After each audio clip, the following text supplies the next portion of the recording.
The Christian Atheist is also available on YouTube, and you will find other great content, including the literature I frequently refer to, on our Simple Gifts podcast. If you find our content helpful, consider supporting us through PayPal at romanschapter5@comcast.net. The Dobbs case, Justice Kavanaugh's concurring opinion. Supreme Court of the United States.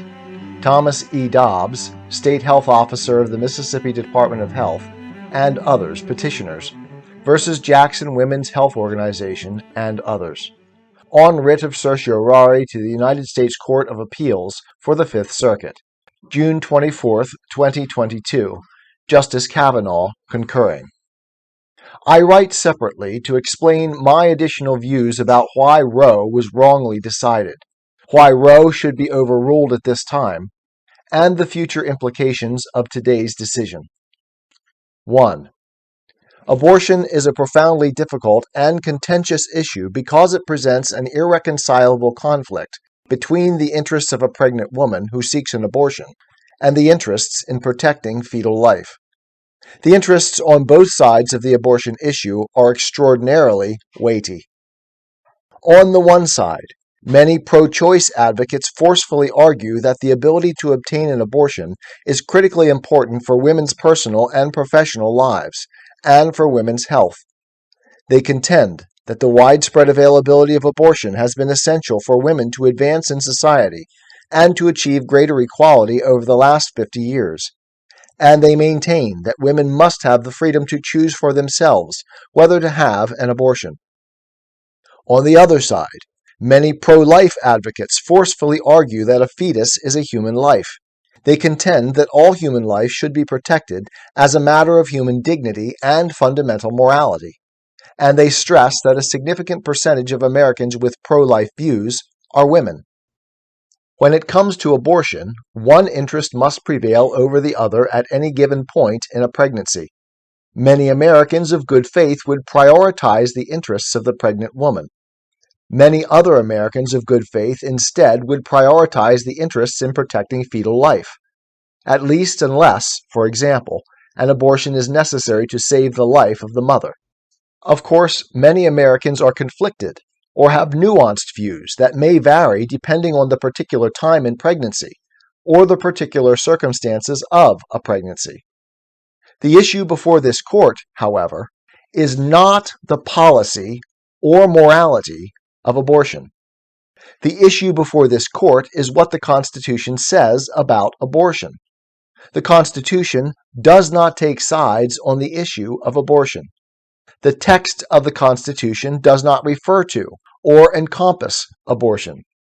To be sure, this court has held that the Constitution protects unenumerated rights that are deeply rooted in this nation's history and tradition, and implicit in the concept of ordered liberty.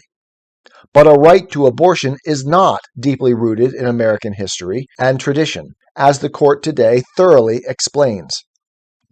On the question of abortion, the Constitution is therefore neither pro-life nor pro-choice. The Constitution is neutral and leaves the issue for the people and their elected representatives to resolve through the democratic process in the states or Congress, like the numerous other difficult questions of American social and economic policy that the Constitution does not address. Because the Constitution is neutral on the issue of abortion, this court also must be scrupulously neutral. The 9 unelected members of this court do not possess the constitutional authority to override the democratic process and to decree either a pro-life or a pro-choice abortion policy for all 330 million people of the United States. Instead of adhering to the Constitution's neutrality, the court in Roe took sides on the issue and unilaterally decreed that abortion was legal throughout the United States up to the point of viability, about 24 weeks of pregnancy. The court's decision today properly returns the court to a position of neutrality and restores the people's authority to address the issue of abortion through the processes of democratic self-government established by the Constitution. Some amicus briefs argue that the court today should not only overrule Roe and return to a position of judicial neutrality on abortion, but should go further and hold that the Constitution outlaws abortion throughout the United States. No justice of this court has ever advanced that position. I respect those who advocate for that position, just as I respect those who argue that this court should hold that the Constitution legalizes pre-viability abortion throughout the United States. But both positions are wrong as a constitutional matter, in my view. The Constitution neither outlaws abortion nor legalizes abortion. To be clear, then, the court's decision today does not outlaw abortion throughout the United States. On the contrary, the court's decision properly leaves the question of abortion for the people and their elected representatives in the democratic process. Through that democratic process, the people and their representatives may decide to allow or limit abortion. As Justice Scalia stated, the, quote, states may, if they wish, permit abortion on demand, but the Constitution does not require them to do so. Planned Parenthood of Southeastern PA versus Casey. Today's decision, therefore, does not prevent the numerous states that readily allow abortion from continuing to readily allow abortion. That includes, if they choose, the amici states supporting the plaintiff in this court: New York, California, Illinois, Maine, Massachusetts, Rhode Island, Vermont, Connecticut, New Jersey, Pennsylvania, Delaware, Maryland, Michigan, Wisconsin, Minnesota, New Mexico, Colorado, Nevada, Oregon, Washington, and Hawaii. By contrast, other states may maintain laws that more strictly limit abortion. After today's decision, all of the states may evaluate the competing interests and decide how to address this consequential issue. In arguing for a constitutional right to abortion that would override the people's choices in the democratic process, plaintiff Jackson Women's Health Organization and its amici emphasize that the Constitution does not freeze the American people's rights as of 1791 or 1868. I fully agree. To begin, I agree that constitutional rights apply to situations that were unforeseen in 1791 or 1868, such as applying the First Amendment to the Internet or the Fourth Amendment to cars. Moreover, the Constitution authorizes the creation of new rights, state and federal, statutory and constitutional. But when it comes to creating new rights, the Constitution directs the people to the various processes of democratic self-government contemplated by the Constitution: state legislation, state constitutional amendments, federal legislation, and federal constitutional amendments.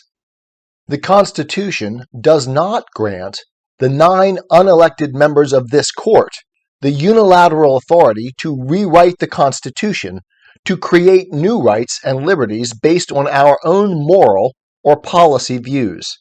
As Justice Rehnquist stated, this court has not, quote, been granted a roving commission, either by the Founding Fathers or by the framers of the 14th Amendment, to strike down laws that are based upon notions of policy or morality suddenly found unacceptable by a majority of this court, end quote. Furman v. Georgia, 1972, dissenting opinion.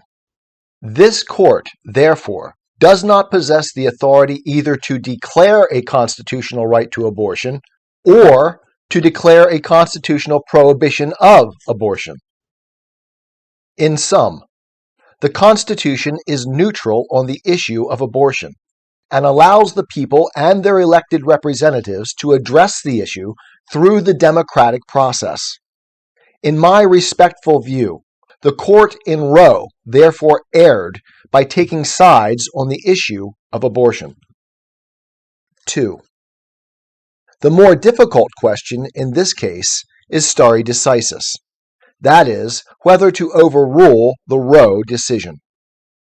The principle of stare decisis requires respect for the court's precedents and for the accumulated wisdom of the judges who have previously addressed the same issue. Stare decisis is rooted in Article 3 of the Constitution and is fundamental to the American judicial system and to the stability of American law. Adherence to precedent is the norm, and stare decisis imposes a high bar before this court may overrule a precedent. The court's history shows, however, that stare decisis is not absolute and indeed cannot be absolute.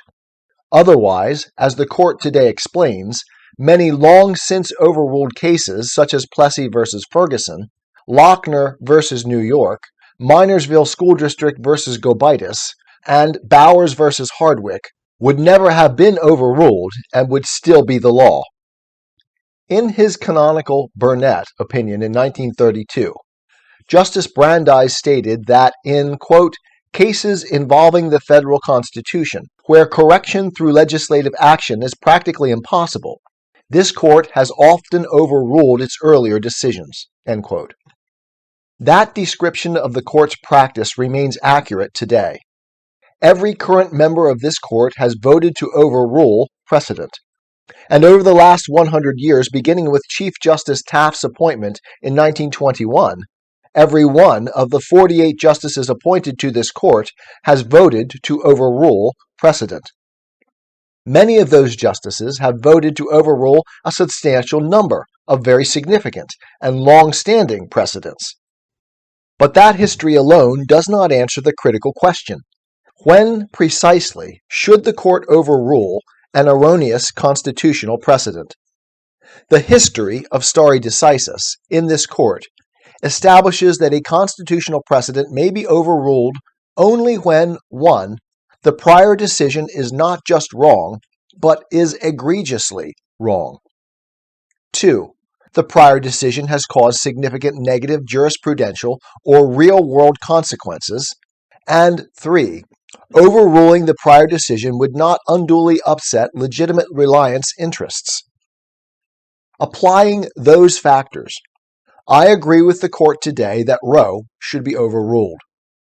The court in Roe erroneously assigned itself the authority to decide a critically important moral and policy issue that the Constitution does not grant this court the authority to decide.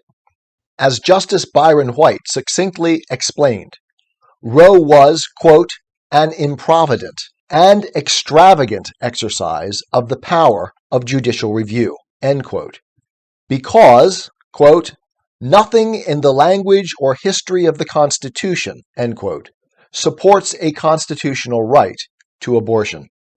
Of course, the fact that a precedent is wrong, even egregiously wrong, does not alone mean that the precedent should be overruled. But as the court today explains, Roe has caused significant negative jurisprudential and real-world consequences.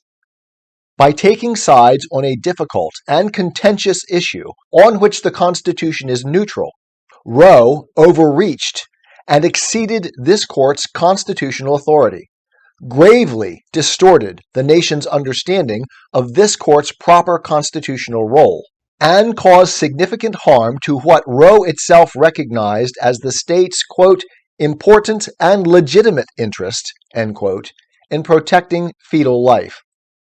All of that explains why tens of millions of Americans and the 26 states that explicitly ask the court to overrule Roe do not accept Roe, even 49 years later. Under the court's long-standing stare decisis principles, Roe should be overruled. But the stare decisis analysis here is somewhat more complicated because of Casey. In 1992, 19 years after Roe, Casey acknowledged the continuing dispute over Roe. The court sought to find common ground that would resolve the abortion debate and end the national controversy. After careful and thoughtful consideration, the Casey plurality reaffirmed a right to abortion through viability, about 24 weeks, while also allowing somewhat more regulation of abortion than Roe had allowed. I have deep and unyielding respect for the justices who wrote the Casey plurality opinion, and I respect the Casey plurality's good faith effort to locate some middle ground or compromise that could resolve this controversy for America. But as has become increasingly evident over time, Casey's well-intentioned effort did not resolve the abortion debate. The national division has not ended. In recent years, a significant number of states have enacted abortion restrictions that directly conflict with Roe. Those laws cannot be dismissed as political stunts or as outlier laws.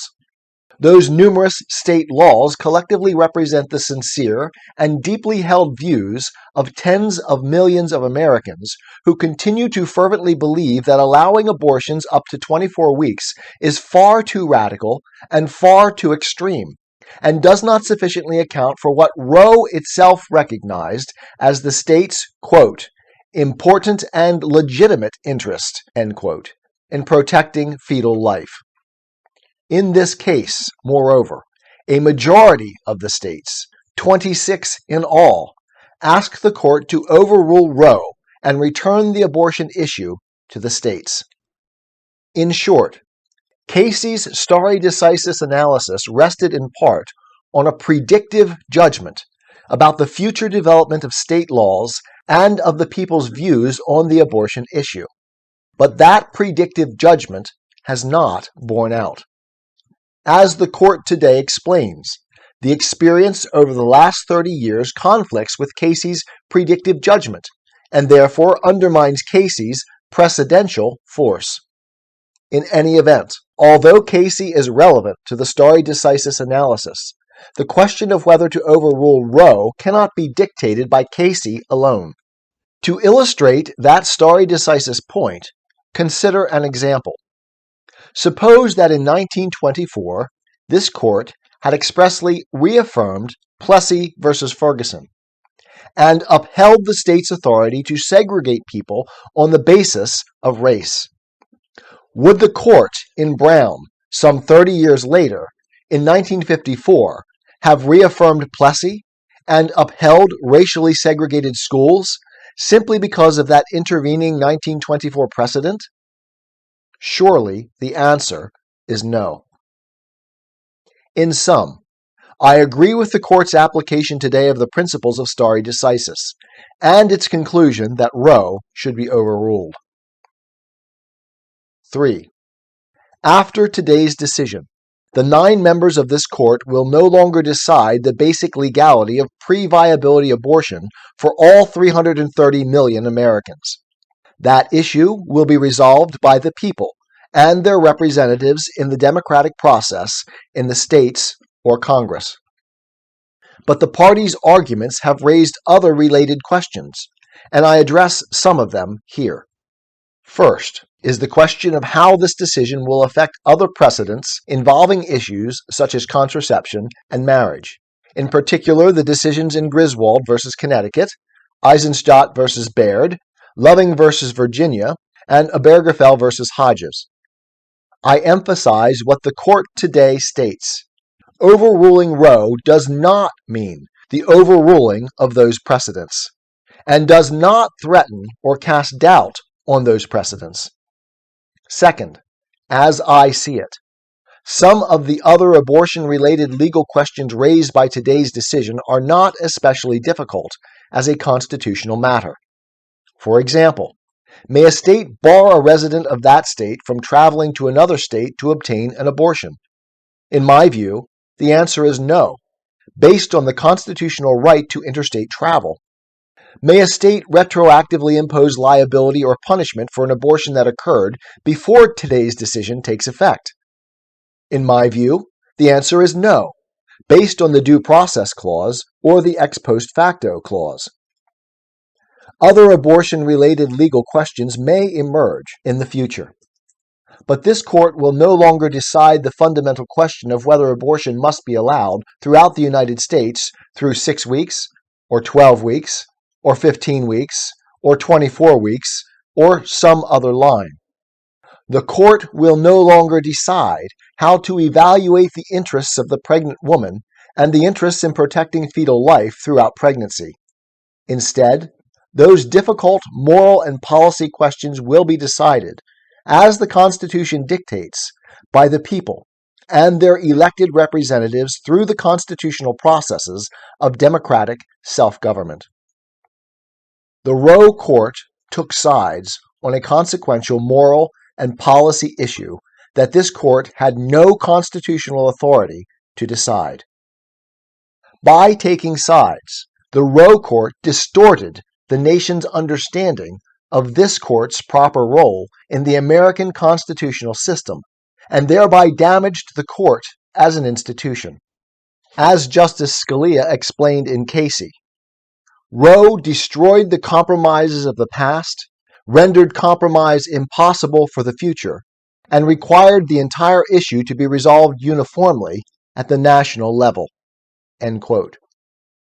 The court's decision today properly returns the court to a position of judicial neutrality on the issue of abortion, and properly restores the people's authority to resolve the issue of abortion through the processes of democratic self-government established by the Constitution. To be sure, many Americans will disagree with the court's decision today. That would be true no matter how the court decided this case. Both sides of the abortion issue believe sincerely and passionately in the rightness of their cause.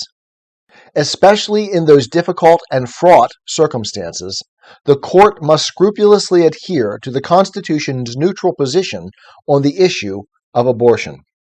Since 1973, more than 20 justices of this court have now grappled with the divisive issue of abortion. I greatly respect all of the justices, past and present, who have done so, amidst extraordinary controversy and challenges. All of them have addressed the abortion issue in good faith, after careful deliberation, and based on their sincere understanding of the Constitution and of precedent. I have endeavored to do the same. In my judgment, on the issue of abortion, the Constitution is neither pro-life nor pro-choice. The Constitution is neutral, and this court likewise must be scrupulously neutral. The court today properly heeds the constitutional principle of judicial neutrality and returns the issue of abortion to the people and their elected representatives in the democratic process. I am a Christian, with the searching and skeptical mind of an atheist. I don't want to believe anything that isn't true. I know both sides of the looking glass, and I know them with open eyes. I choose Christ's side. I invite you to join me from wherever you stand before the looking glass. That's this week's episode. Thanks for listening, and remember, you can have your religious cake and eat it too. You can have reason, respect for science, a 21st century worldview, and be a Christian.